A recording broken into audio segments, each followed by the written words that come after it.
老板。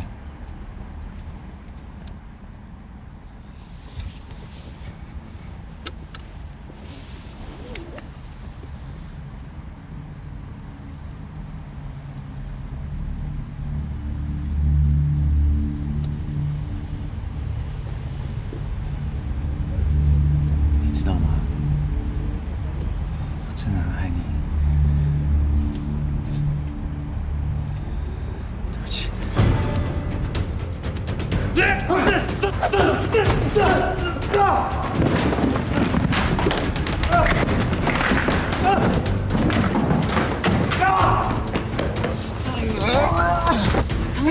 你就说，你要去哪？回来！你打我！我真的很爱你，你怎么给我机会？往哪里顶到孟兆飞？走开！他是警察，我们是黑道。死定了！唐毅，不要搞我！走开！ 走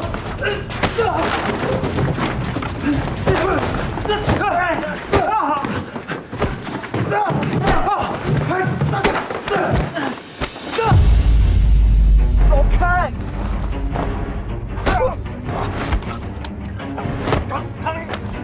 操你妈！喂！你今天就是我的！你干嘛？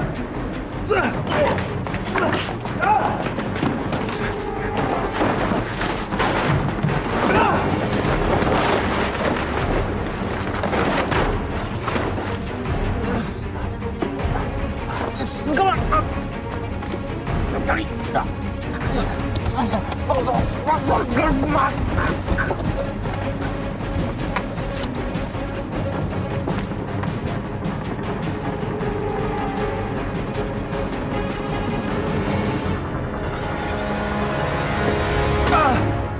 不止攻击我，还攻击警方。李志德，你越来越大胆了。攻击警方，我不知道，但我做的一切都是为了你啊！背着我贩毒，还里应外合那些反对漂白事业的人来暗杀我，你这样为我？我没有。你在停车场攻击我，他狙击我的人就是贺航，是你把我行程告诉贺航的。不是，我不可能让贺航去杀你啊！难道你不知道我爱你吗？唐毅，对，我就是爱你，所以我想要杀了孟兆飞，但我从来没有想过要杀你啊，一次都没有。我一直在给你机会，越做越离谱啊！我知道你是为了达成唐爷的遗愿，所以接受组织就切断所有毒品来源。但是你知不知道，有多少人靠这个过活？我私下帮你安抚所有人，我为你做了这么多，你有没有想过？所以你就对我下药？因为我不甘心。我默默为你做了这么多，为什么你选孟尚飞？为什么？为什么是他？既然你什么都不肯给，那我只是拿回我该拿的。不管你理由是什么，在刑天盟里面，背叛的人只有一个下场。唐毅，不行，把这个人交给警方。你滚！孟少飞，都是因为你。要不是你出现的话，老板他有一天一定会接受我。我真后悔，为什么我没有杀了你？废话什么多啊！唐毅，来呀！不行，唐毅，你来呀！杀我啊！不要拉我！我恨你！你为什么不给我机会爱你？搞什么东西啊？你知道这里是哪里吗？我是警察，我不能让你动用私刑。刑天盟是关你这警察什么事啊？唐毅，到底是完成唐国栋的遗愿重要，还是发现你个人的怒气重要？答应我，不要动用私刑，把人交给我处理。唐毅，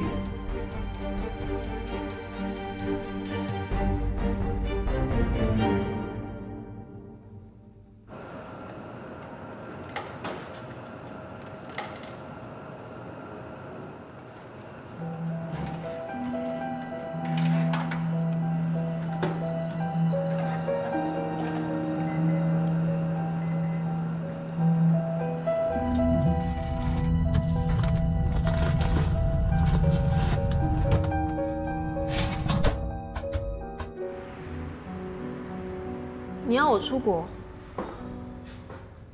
因为阿德的事情，组织内部的冲突已经浮上台面，加上陈文浩随时会有动作。为了你安全，最好出国避一避。你真的打算把自己人交给警方？攻击孟少飞是刑天猛的，为了避免警方找我们麻烦，我必须得主动配合。而且如果我不把阿德送回投案，大家根本不会认真看待我说禁毒这件事情。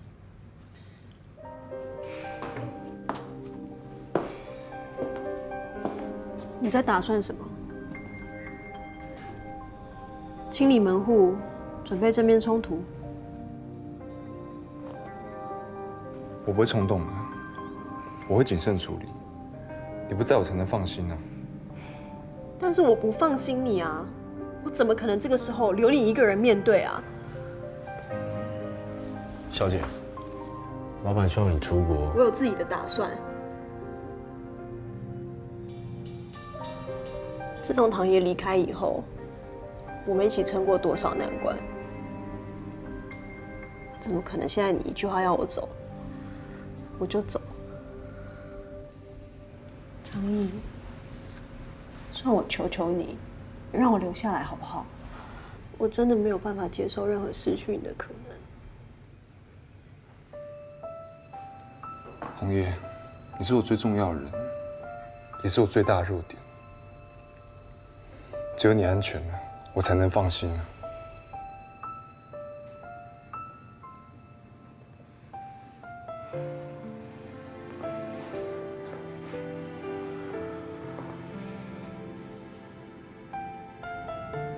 好，那你给我几天交代工作，交接完我就离开。谢谢你。但是你要答应我一件事，什么事？不准死。假如你死了，我会恨你一辈子。做不到的事情没办法答应你，但是我答应你，我一定不会让你恨我一辈子的。不要辜负我对你的信任。地点赶快决定，越快出发越好。赫尔辛基啊，上次任光有跟我提到，我会跟他一起去。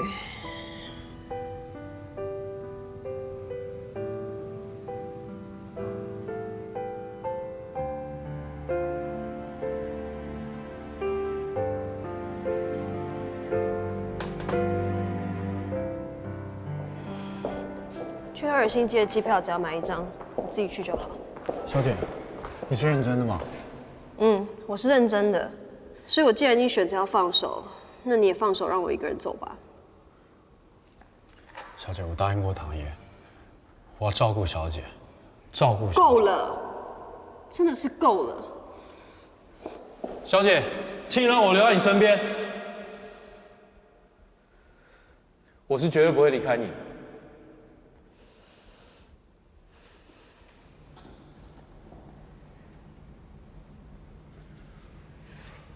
你到底要我怎么做你才会满意啊？哈？你说我对你的感情是错觉，要我清醒。好，我努力清醒，我打算跟别人交往了。那你这样又算什么？你每次都在我死心的时候给我希望，在我以为你终于肯面对的时候退缩。顾道义，这样耍我，你很得意吗？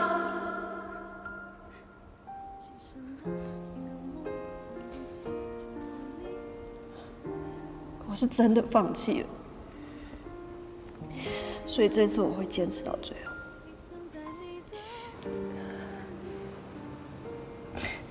求求你，放过我，放过你自己。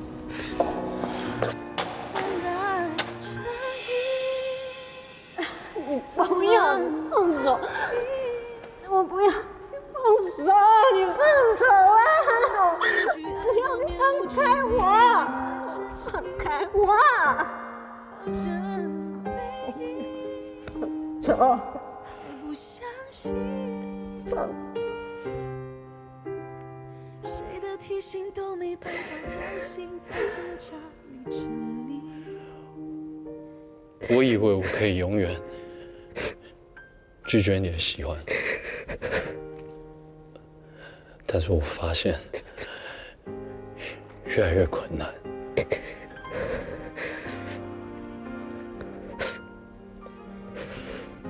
看着你，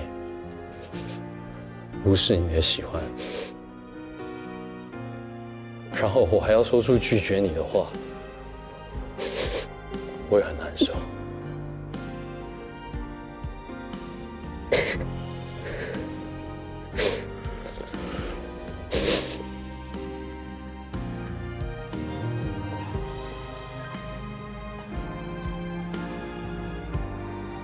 小姐，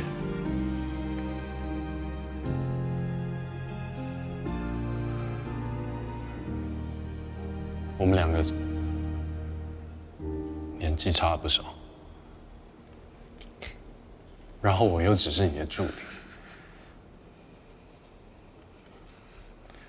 我一直不断地提醒我自己，你不能越过那条线。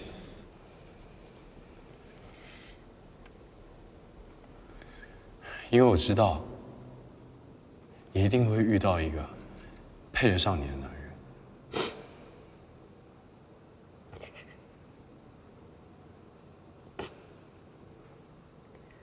现在你要离开了，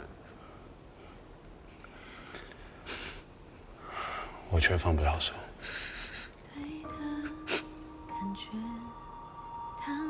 对不起，是我的自卑让你受伤。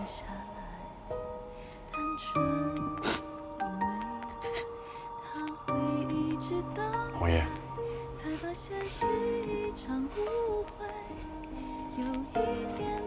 我这次不会再放了。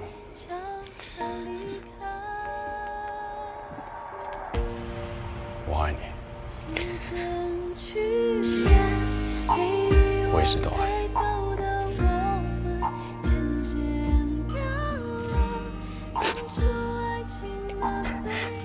道义，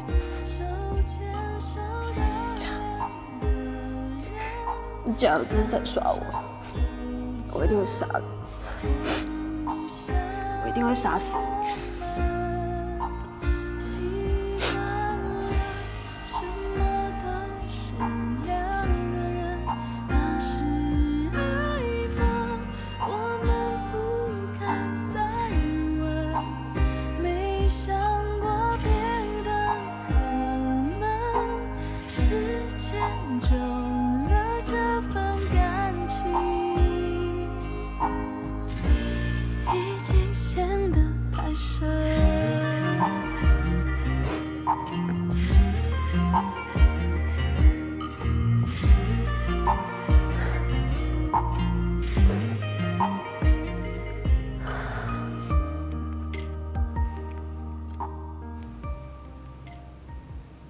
哎，怎么了？发现什么？从陈文浩的狱中记录看起来，唐国栋跟他的关系好像还不错。因为头一年的时候，唐国栋几乎每个礼拜都会去，可是后来就突然断了，就再也没有联系了。那这有点奇怪，还是说他们之间有发生什么事情，所以就不再联系了？哎，这个更奇怪。丽珍姐也有去看陈文浩，哎，而且是跟唐国栋一起。他们怎么会在一起啊？他们认识吗？哎，4年前有关丽珍姐跟唐国栋的传言，不会是真的吧？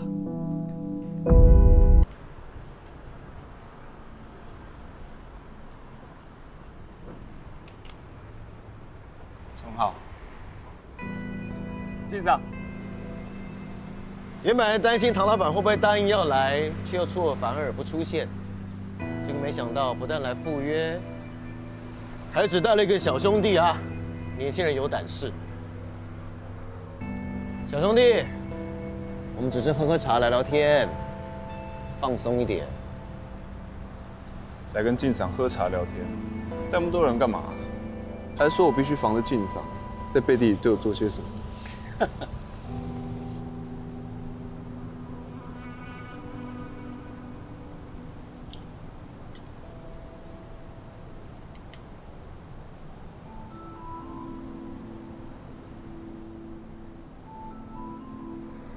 初生之犊不畏虎。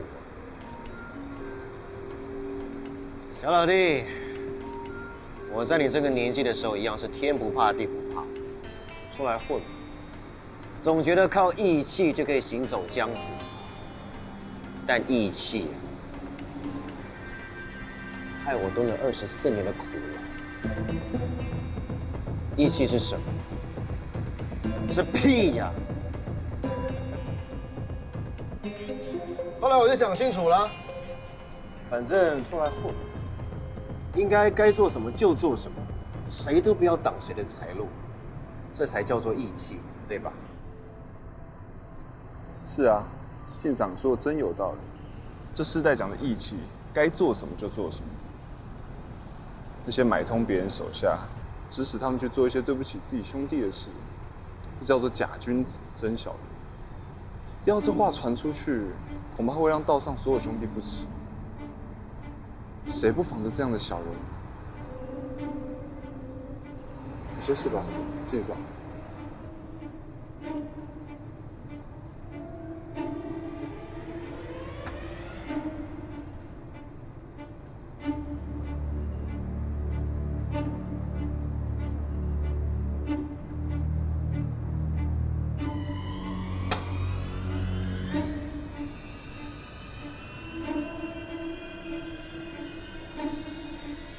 唐老板，上次会面之后，我一直把我们的约定放在心里，再三的告诫下面的人不准卖药给刑天猛的人。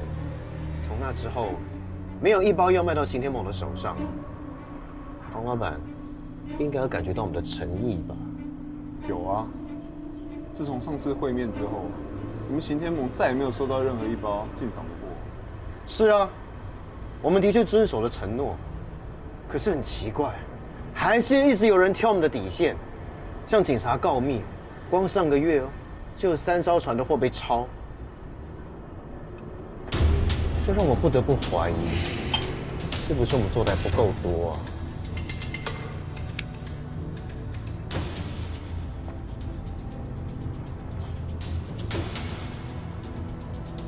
晋赏，这可就误会我了。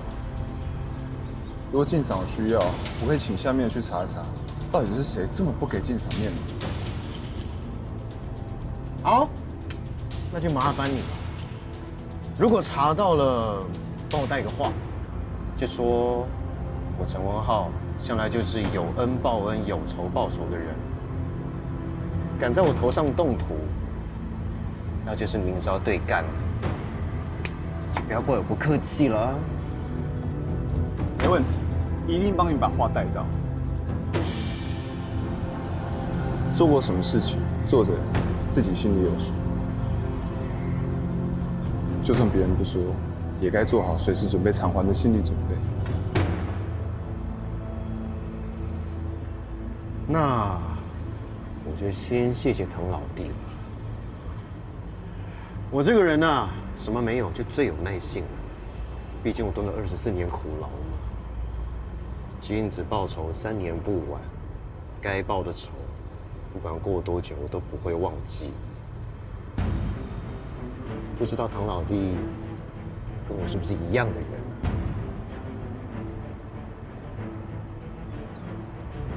我当然跟你不一样，但有仇必报这点，我倒是跟你一样。只是我呢，向来受人滴水，泉涌以报，无论是恩是仇，绝对加倍奉还。啊，这么说来，我们是英雄所见略同。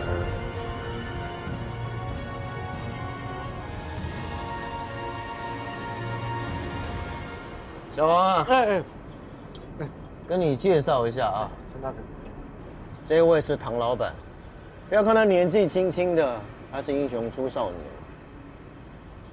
这一位你应该认识了吧？就喊他一声王大哥。啊，大家都是自己人，以后合作的机会很多啊。当然，这个久仰我们的唐先生大名啊，一直都没有机会可以跟这个唐先生见面，今天总算有缘分可以跟唐先生聊一聊了。小王啊，秦天盟打算漂白，这旗下的子公司，靠你多帮忙了。哎呀，当然，一定，这个陈大哥交代一定会帮这个我们唐老板办到好。我跟这个唐老板报告一下，如果你没有做过政府 BOT 的案子的话，哈，里面这些眉嘎嘎，如果你搞不清楚哈，你到时候吃亏在谁手里你都不知道。还有，政府在验收的时候啊，他们常常就是一套规范各自表述，里面这些手法外行人是不得其门而入。但是本公司呢，就是有这项服务啊，我们是专业的嘛。来。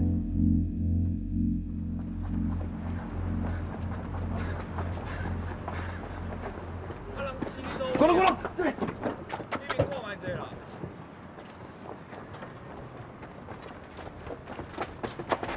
快点，快！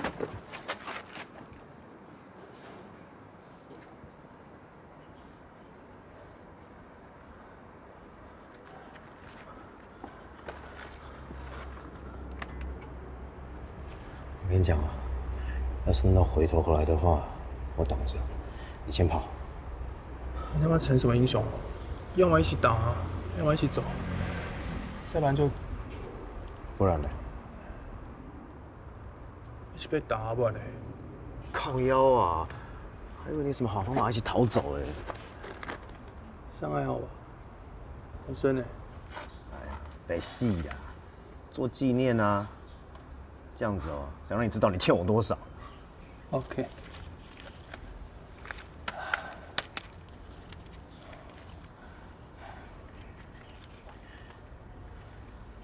来的。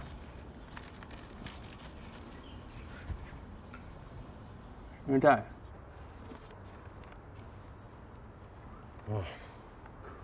干你啥把戏嘞？我就算被打，我们也不能乖乖等着被打，要想点办法才行。当然不会乖乖等着被打。希腊在等我。刚不说要帮我挡，让我先走，现在还想你人嘞。我们其实已经交往很多年嘞。等他毕业，我们差不多就准备要结婚了。先说好，你们以后小孩我要当干爹啊。废话，不是你是谁？干爹，红包，没问题啦。等我们实力稳固了，钱啊要多少有多少。一句话哦。一句话。好，我就冲你这句话，我今天得让你活着离开。要不然，你的干儿子以后怎么帮你旁道？瞧不起我嘞！叫你儿子帮你自己旁就好了，我会有我自己儿子，好不好？干，人嘞？在，要出看卖，来。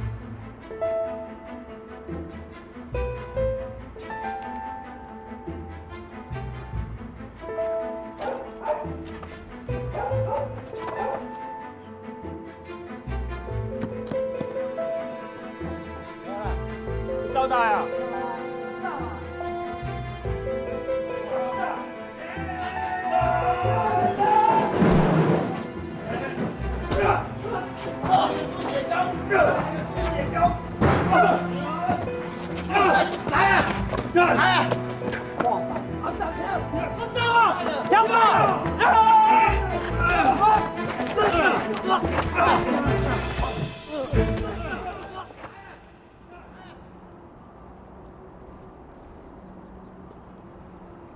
我们好不容易站稳脚步，你如果真的被判刑入狱的话，不就什么都没了吗？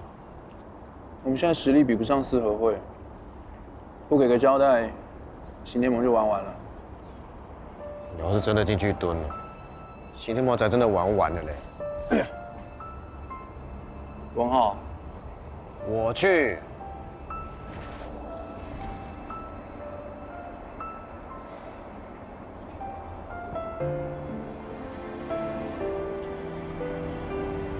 整件事情是我设的局，我动的手，跟你一点关系都没有。唐国栋，你给我听清楚，整件事是我陈文浩设的局，我陈文浩动了手，跟你才一点关系都没有。讲什么东西啊？而且我比较耐打啊！来啊，怕谁啊？啊！白痴啊你！一人做事一人当，我不会让你自己去顶罪的。你才白痴嘞！唐国栋，你是行天盟的头哎，为大局着想。我们这么多年打拼的东西如果都没了，你甘心吗？你在里面可以做什么？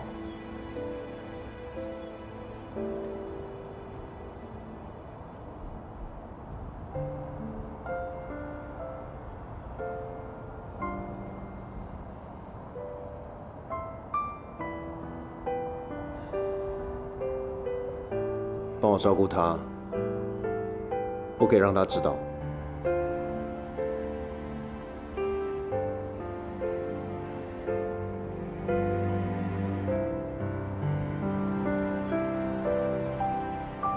我答应你。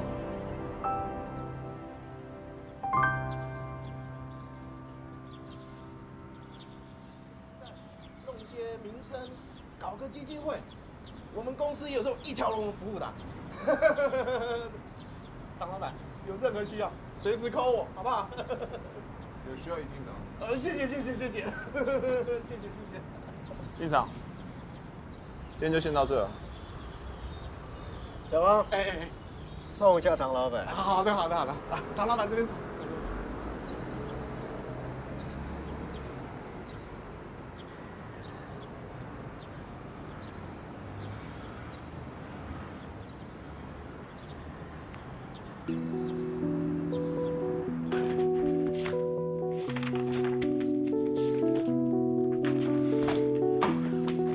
老大说丽珍姐那个时候刚调来，所以她去见陈华应该是为了办案。但是办案为什么要跟唐国栋一起去？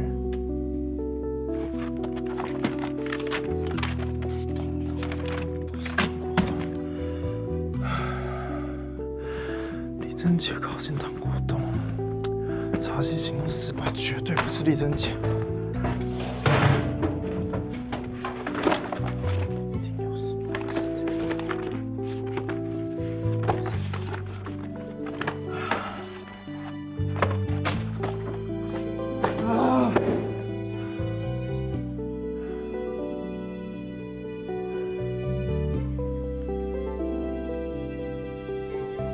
丽珍姐，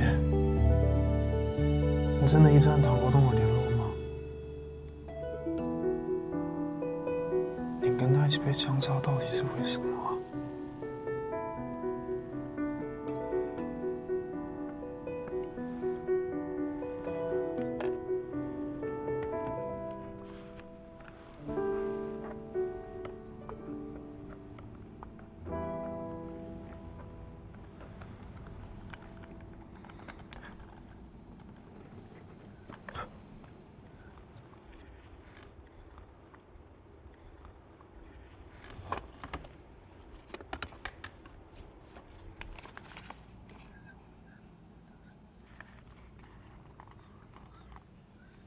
王浩，李正杰和陈浩在一起过。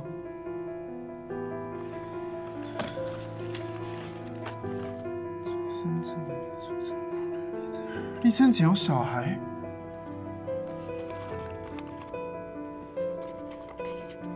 时间79年10月21日，跟唐毅同一天。你怎么那个音乐盒啊？我有一个一样的。那是我亲生母亲唯一留给我的东西。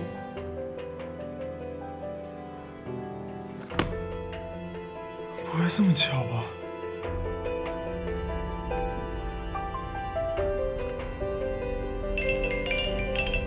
喂，我现在在查案，我先没办法跟你讲话哦。先这样，拜拜。喂。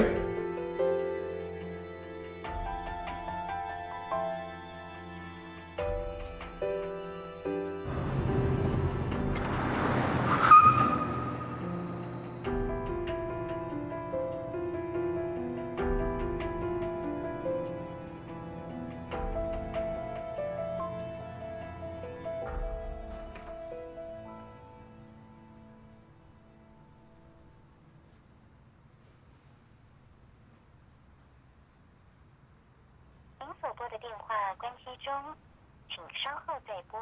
The number you have 关机。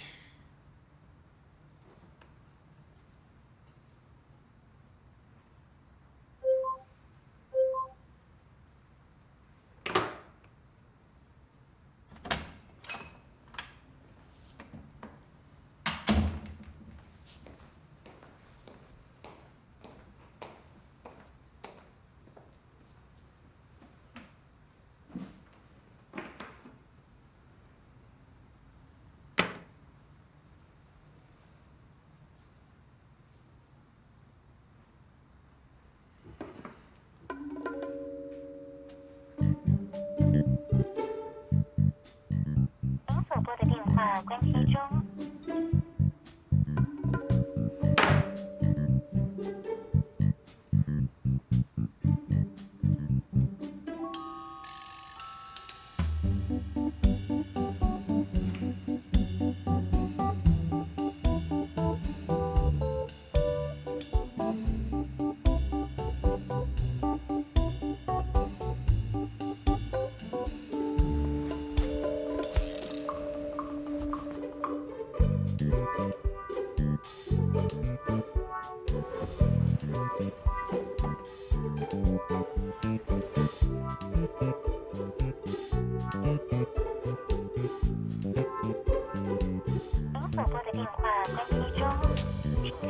这辈子还从来都没有人敢这样对我。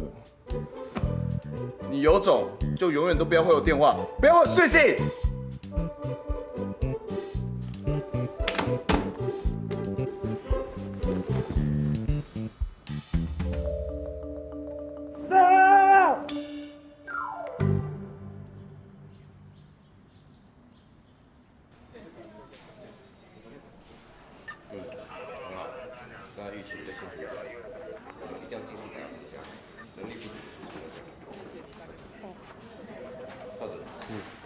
前几天我们从 KTV 带回来的那几个青少年，他们的验尿报告怎么样？结果还没有出来，要快一点。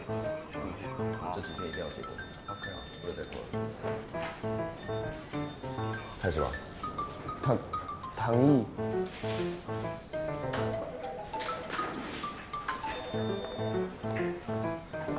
你来干嘛？来投案吗？孟少飞在哪？我为什么要告诉你？他今天请假。哦，多嘴。你又没有说不能讲。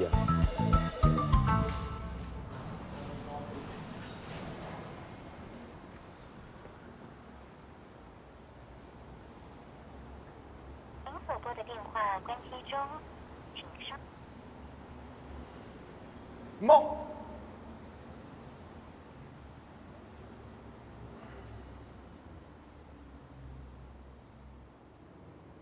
孟少飞，你到底在哪里？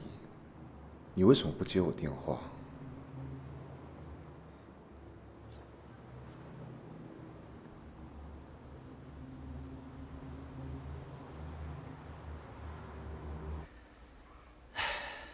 那孩子现在过得好吗？在做什么啊？他蛮好的。那就好。其实这些年来，我后悔了。我永远记得我们去医院收养的那一天，我的老婆很开心地抱起躺在婴儿床上的她，又哭又笑地对我说：“老公，我的人生圆满了。”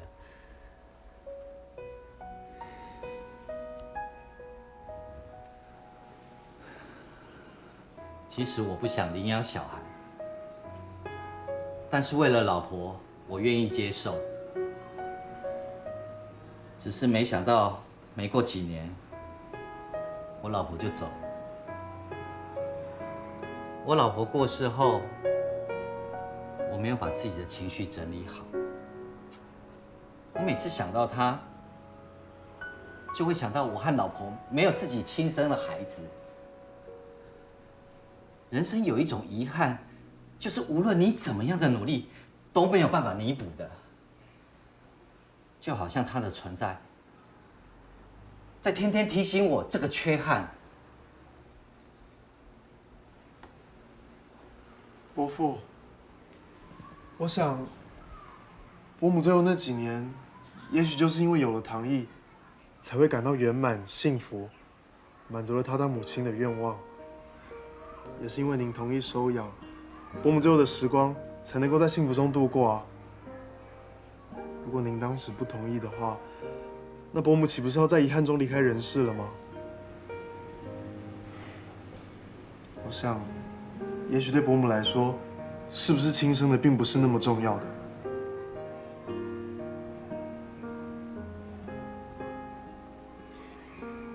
伯父，您看伯母的缺憾，就已经弥补了。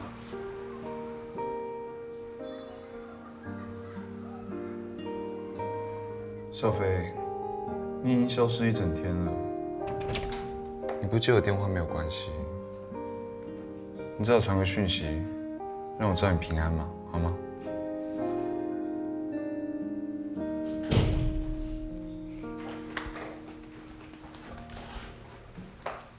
都准备好了。嗯，过2天的飞机。你们吵架了？他不知道怎么消失了一整天，也不知道回个电话，也不懂回个讯息报个平安。你对这家伙是认真的啊？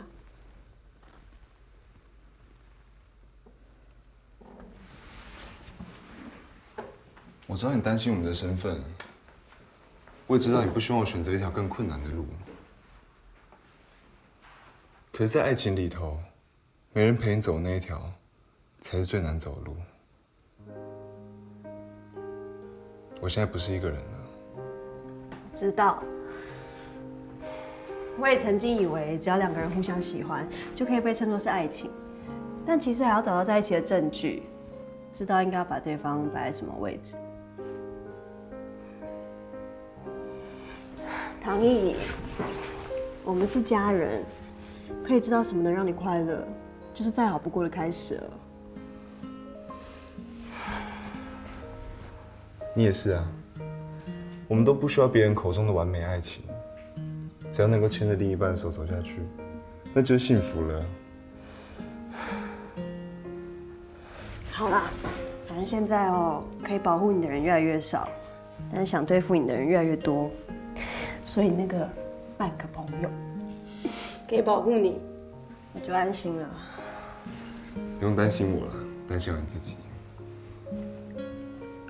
好好照顾自己，注意安全，好好让道义陪你。好，我会。你一定要小心啊。嗯。好吗？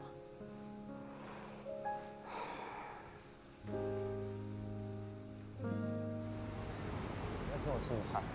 好了好了，要吃什么？拉面跟寿司。嗨。嗨。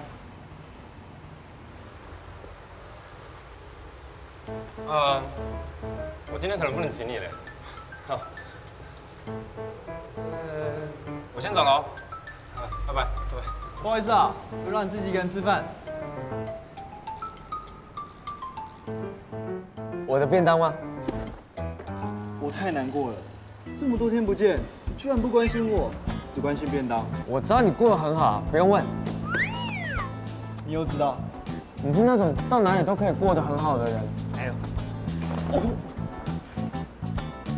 想吃可以，但先透露一下孟少飞在哪里。原来是唐毅交代你才来的哦，不是帮我送便当的吗？老板没有这样说，我只是帮他一个忙。但便当是我精心帮你准备的，满满一盒爱的表现，你看不出来吗？这么北来话你也讲出来，还爱的表现，恶心死人，白痴！哎，我告诉你，生命太短暂，如果想说什么却不说，下一秒被仇家干掉的话，会很遗憾。有人要干掉你哦？你担心我？不行吗？我答应你，在得到你答复之前，我会好好活下去。那我还是先不要给你答复好了。你就这么希望我长命百岁啊，小个子？我才没有嘞！哪没有？一直不给我答复，不就是一直希望我努力活下去的意思吗？小鸽子，其实你喜欢我。屁啦！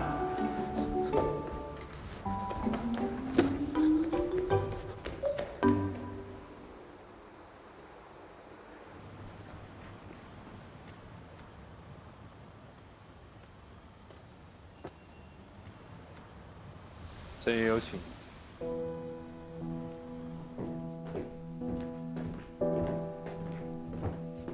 陈爷，人带来了。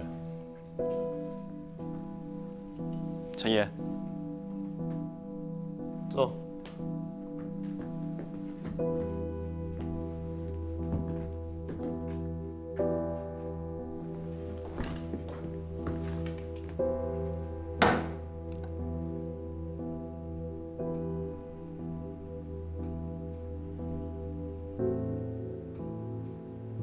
没想到陈爷会亲自邀请我来。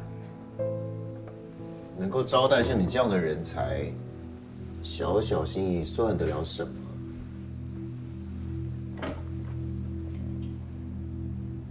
以你的聪明才智，早就该自立门户了。我听不懂陈爷，您在说什么？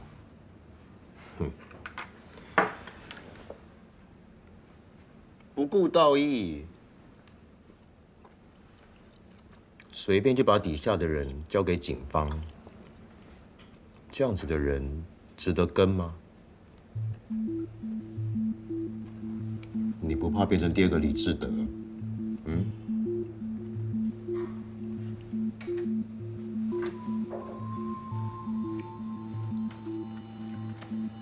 这是王坤城在台湾的一切。我可以给你。我要拿什么跟陈爷交换？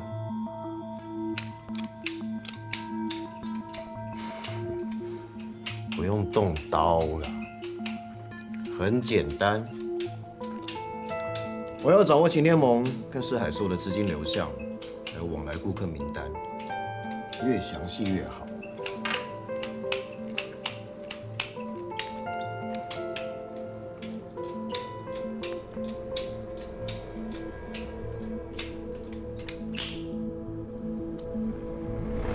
陈爷，清酒对我来说太淡了。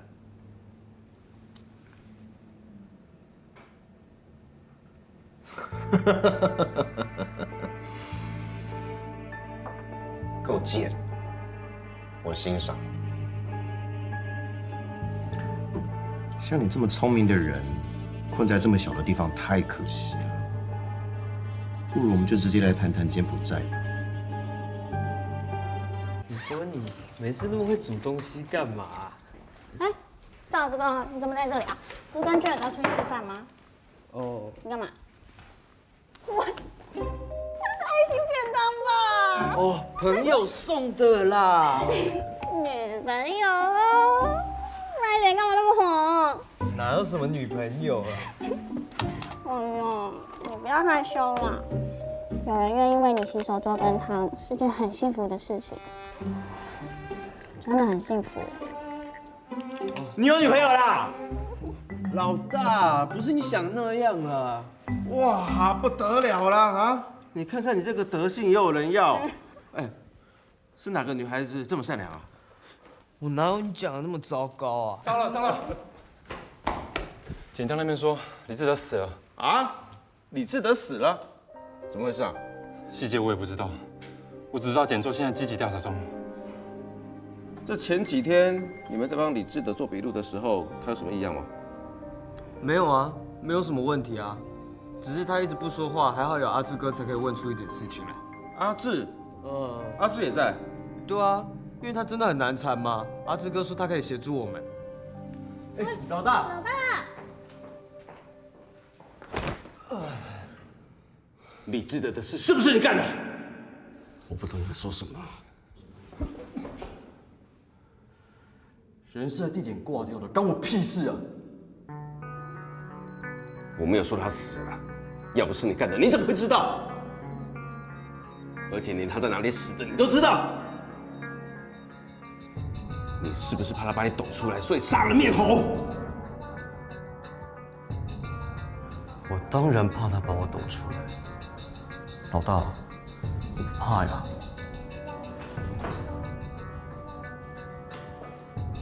这事是你干的啊，与我无关。你错了，这所有的事情都跟你有关。放任阿飞查案人是你，结果呢？搞到把李志德带回警局，害我不得不把他灭口，以免我们两个被抖出来。他的死根本就是你的错，我只是在解决你知道的问题而已。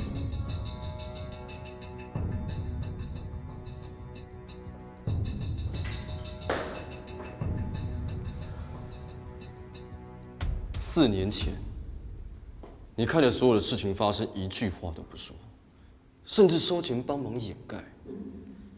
这4年我没有收手，你一直都知道，但是你也没有阻止我啊。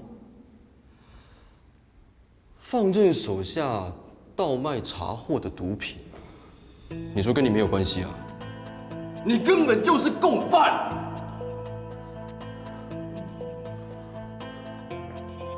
为什么？为什么你就是不肯收手，让事情停留在4年之前那一次就好了？这4年了，我没有过过一天心安理得的日子，我每天都活在后悔之中，你知道吗？阿志，都4年，够了吧？够。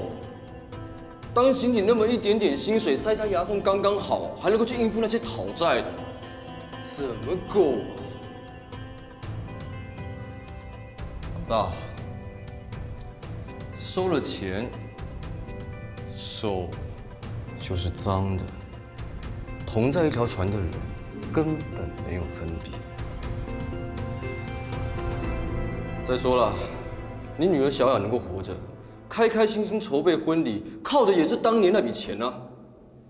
她现在钱花也都花了嘛，能够做的就是不要让谁又把那案件掀出来，不然我一个都不放过。阿志，收手吧，到此为止好不好？你不要一错再错，越陷越深了。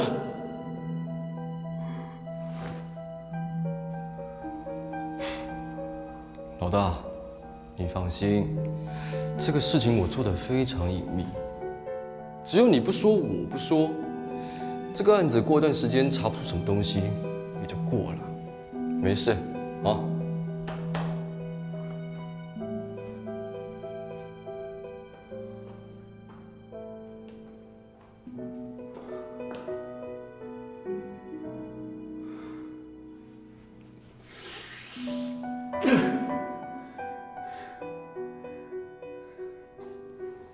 阿德死得太突然了，一定要找出谁下手。是，还要注意一下刑天盟里面各派势力人的反应，稳住我们自己的人。毕竟把阿德送去警局的是我，这件事情如果没处理好，后果只有更严重，不利鸿雁那边的漂白进度。知道，我现在处理。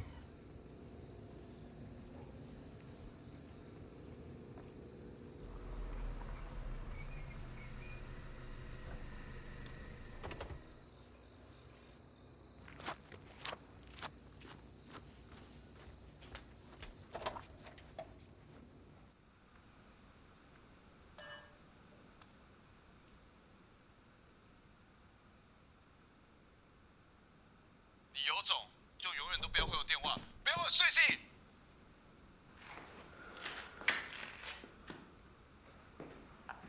孟少飞，你到底在哪里？你为什么不接我电话？少飞，你听到留言打个电话给我好吗？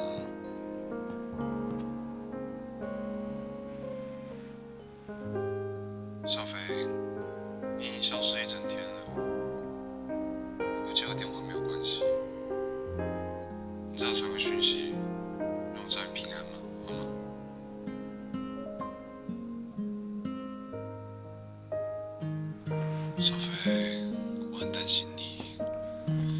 想知道你人在哪里，你有没有吃饭，有没有冷到？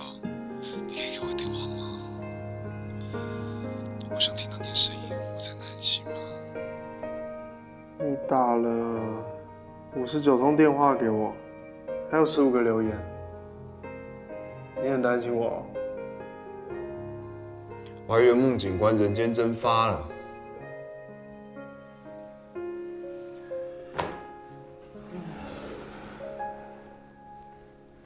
对不起，我手机掉到座椅下面，后来没电了。我在查案，我没有发现。害你担心那么久。我下次会在你身上装一个定位追踪器。我问你哦，我去过侦三队，他们说你请假，你现在说你在查案，你到底在干嘛？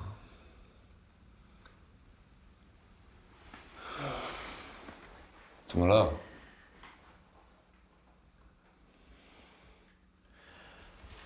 你先回答我几个问题，你让我问完我就回答你，好吗？到底怎么回事啊？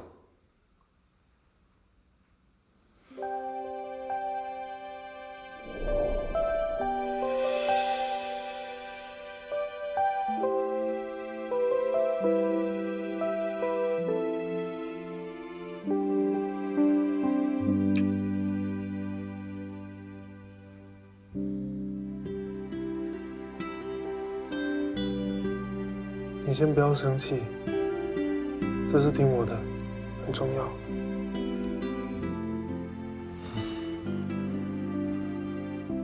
什么事？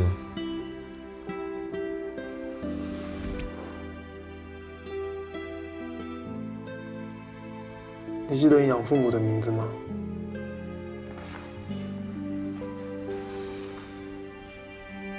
你刚才答应我了。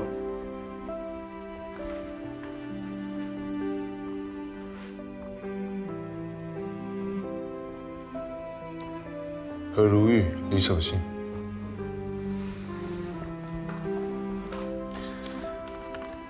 这个地址是你小时候住的地方吗？你在调查我啊？你为什么要调查我的过去啊？我不是故意要调查你的啦。我本来在追查一个案子，然后，才发现可能跟你有关。什么案子？跟我什么关系？怎样？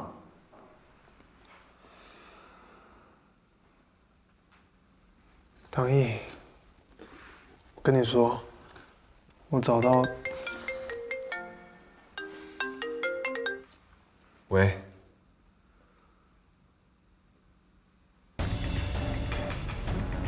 唐毅，怎么了？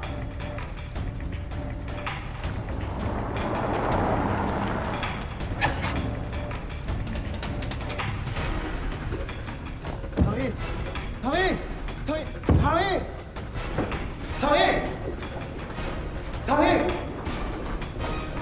唐毅，你先让道义不要轻举妄动，这件事情交给警方可以吗？唐毅。侯爷，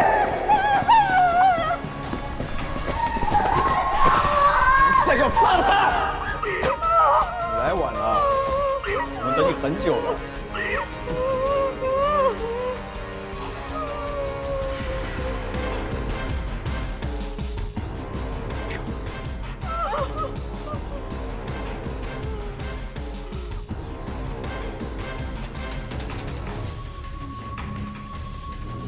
看来我走进你的圈套了。唐毅啊，实在没有兴趣跟你表白，过什么浪子回头人生啊！我还没跟你算账，竟然敢先动手，我跟陈文浩合作，背叛！不要跟我说什么背叛。浩哥是刑天盟的元老，当年要不是入狱，今天大哥位置也轮不到你来坐。陈文浩不配当刑天盟的人，你也是。你才不配！你以为你是谁？一接唐国栋的位置就开始漂白，断了所有兄弟们的财路。要不是阿德一直阻止我，早就死了。现在他死了，难保不是你动的手。阿德死了？你别装了，他就死在你们警察地盘里。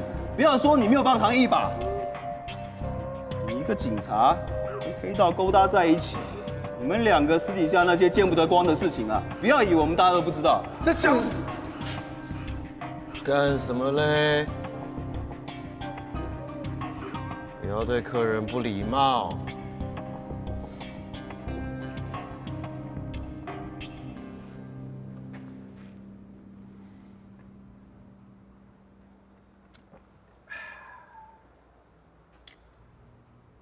没想到我们的友谊这么快就结束了。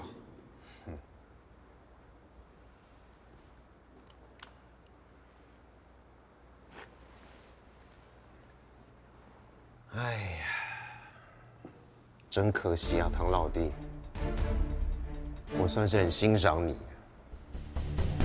但谁叫你是唐国栋的儿子？他夺走我的女人，害死我的小孩。他让我家破人亡。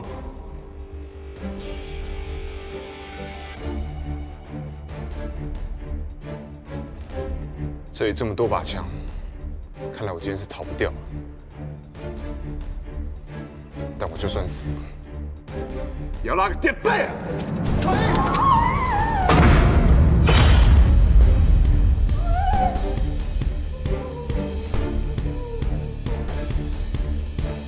父债子还，天经地义。陈文浩，他是你儿子，你不能杀他。